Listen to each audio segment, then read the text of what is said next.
I'm a plant killer.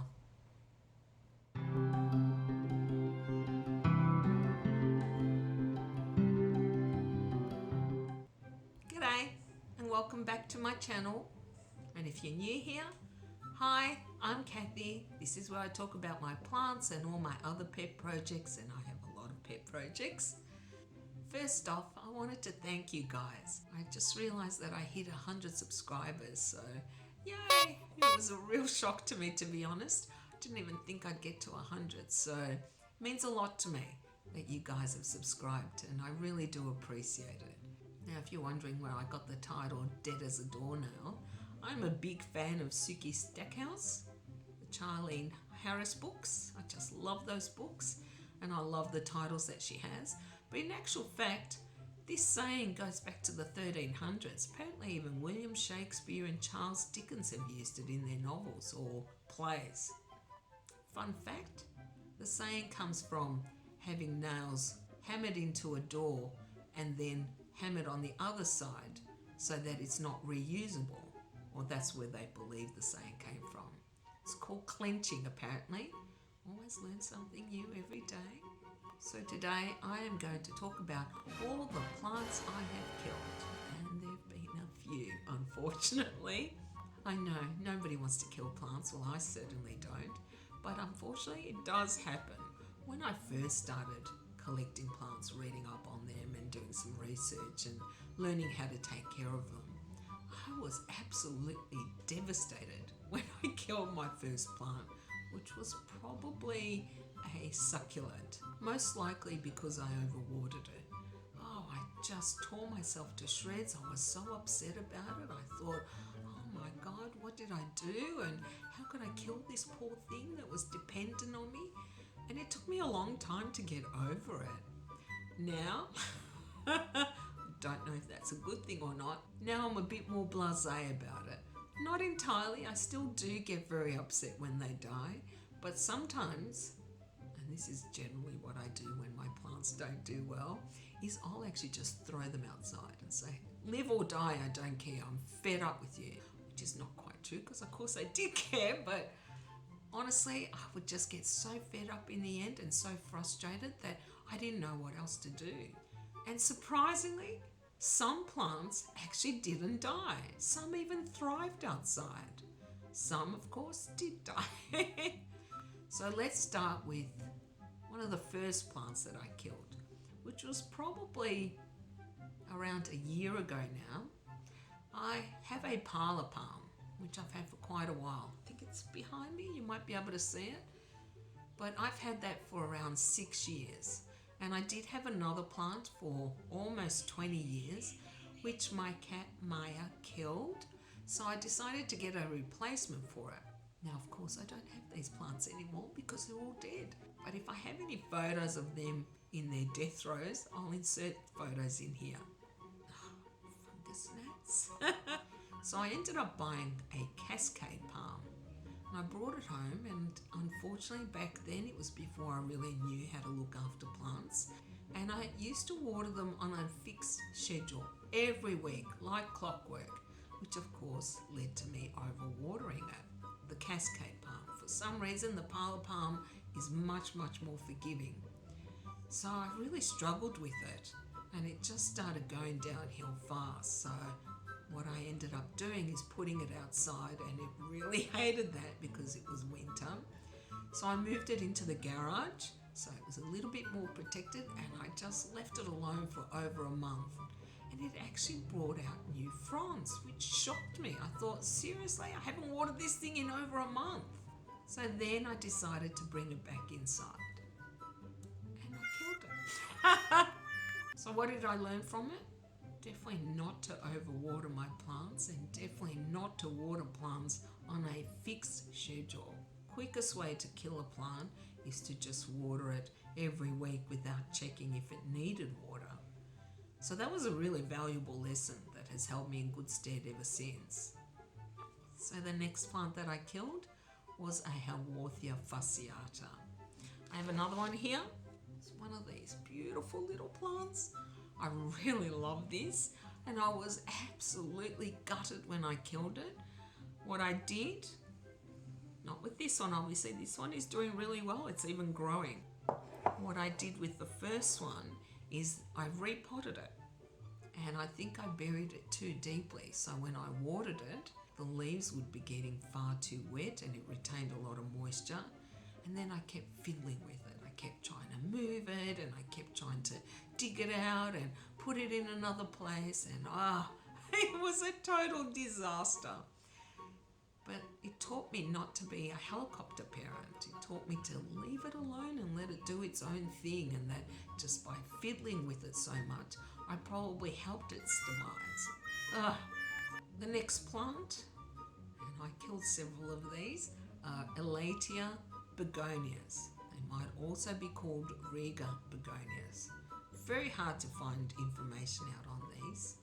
And I have to admit, sometimes when I do some research, and I try to be pretty thorough, I read more than one article or watch more than one video on how to take care of a plant, I'll often see really conflicting, contradictory advice. Some people will say, keep it moist, others will say, let it dry out, and I never know what to do.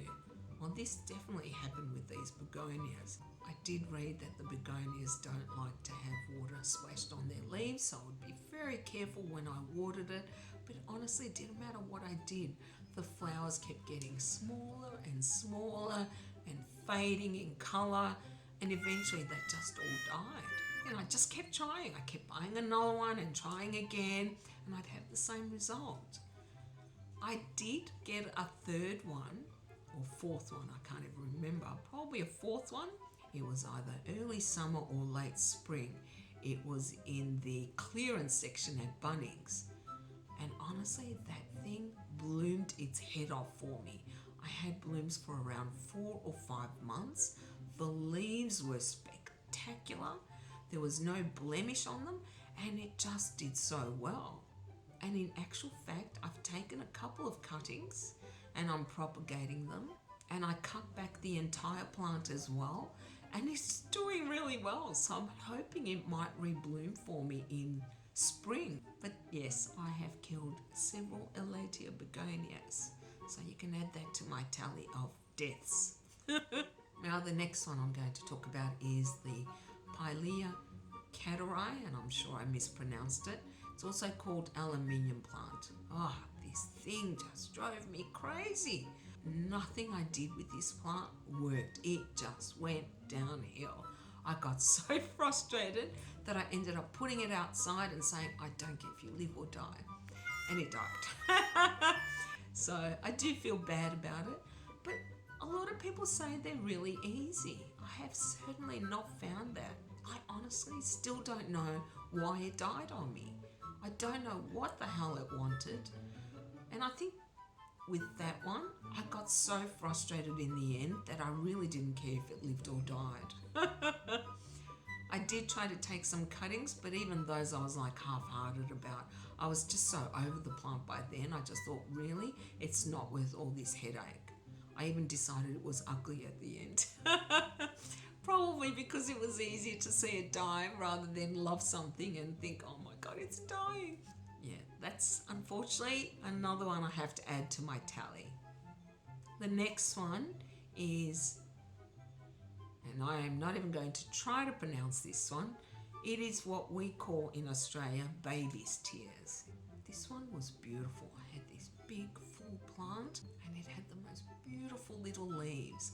I really do have a thing for little leaves, and it just kept going downhill. I did a lot of research on that one as well, but I kept getting conflicting advice yet again.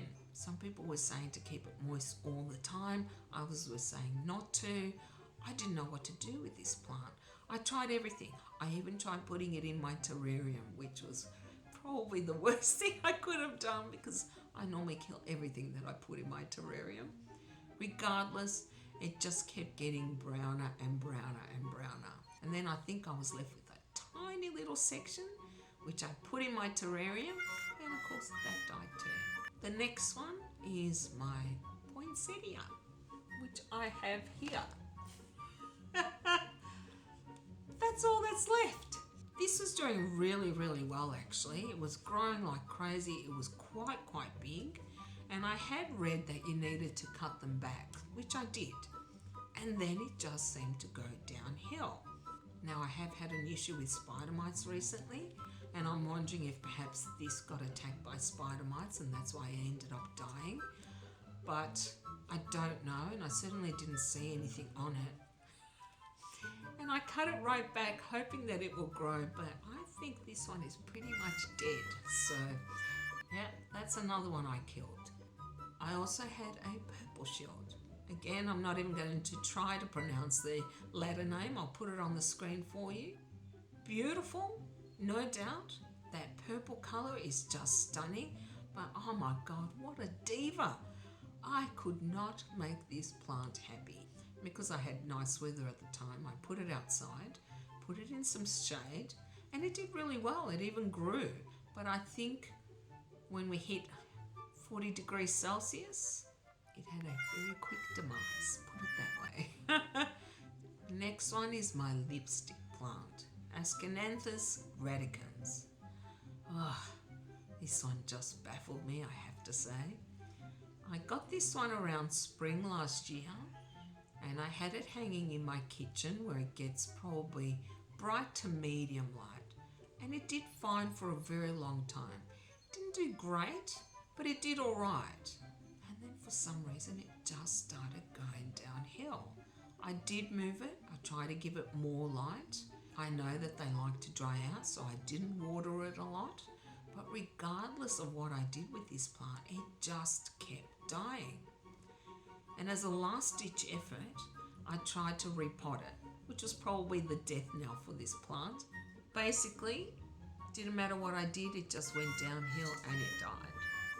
But yes, that one was one of the most frustrating losses I've suffered because I'm still completely and utterly baffled as to what went wrong. Now, I haven't even gone into all the succulents that I've killed. So what have I learned from all these plant deaths that I'm responsible for? I think one is that I'm still fairly new to plant care and that I still need to learn so much more. And the other is not to get so stressed when I do kill a plant. The truth is, I think you can't always succeed with plants.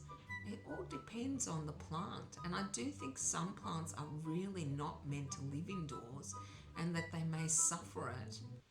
But if anything goes wrong, whether it's you miss a watering or they get attacked by pests or it's not a healthy plant to begin with, then it's most likely you may lose a plant. And another thing I learned is not to throw my plants outside because I'm frustrated with them, even though I've actually had some success with certain plants.